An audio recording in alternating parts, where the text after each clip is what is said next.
All right, I'm standing next to a Staghorn Sumac tree. They're kind of a smaller shrubby tree. They can get about maybe 20 feet tall or so.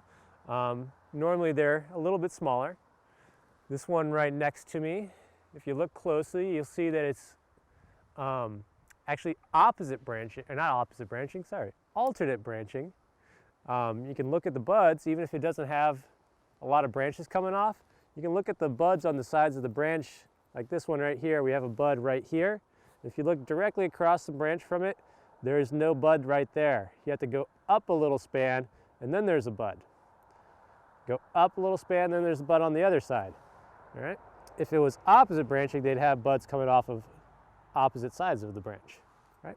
A lot of times you'll find these cone-shaped structures with little hairy berries on them, and they're red. These ones right here, they don't have the berries on them right now. That's one identification feature. And if you look at the tips of them, they're actually really hairy. All right, and that's how one of the reasons why it has its name, Staghorn Sumac. When deer, their antlers first grow in the spring and the summer, they're covered in this fuzzy stuff called velvet. And the outermost branches of Staghorn Sumac have that hair on the end of it, just like the velvet on a stag's horn of a deer's antler. Right? So that's Staghorn Sumac, and if I'm going to break a dead branch off of this one here to show you why we're going to use it today. You can see right where we broke it here. There's that orange bit right in the center. That is all pith.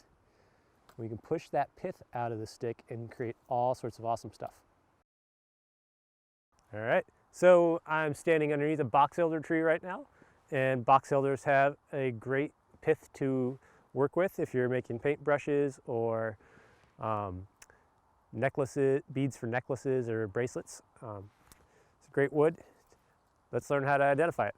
So boxelders are in the maple family, so they're opposite branching. And you can see right here, if I take this branch coming off the tree, and you look right here, we have this branch right here, this side branch right here, and they're coming off on opposite sides of this main branch going down the middle. All right? And even if you look at an example like this one up here, where it's just one branch coming off of this main branch, you look on the other side, you can actually see, if you're up close, you can see a scar where another branch was.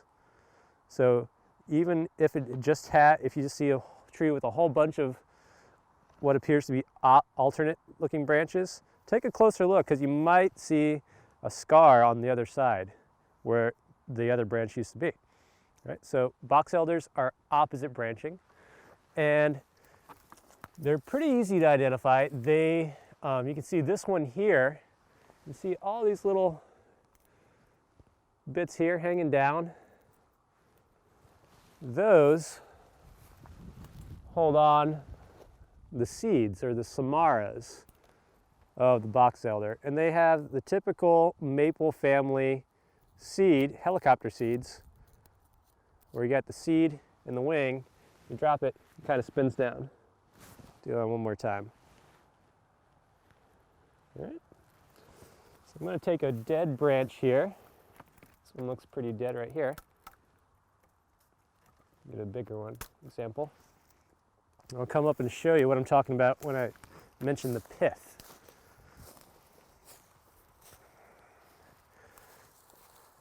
So, let's see. You can see in the end of the stick here that there's a soft bit right in the center. You can take that and I'm going to push this nail in. You see how it's going in real easy. It's nice and soft there. You can pull it out. You're left with a little hole. And that's what we're going to do our crafts with.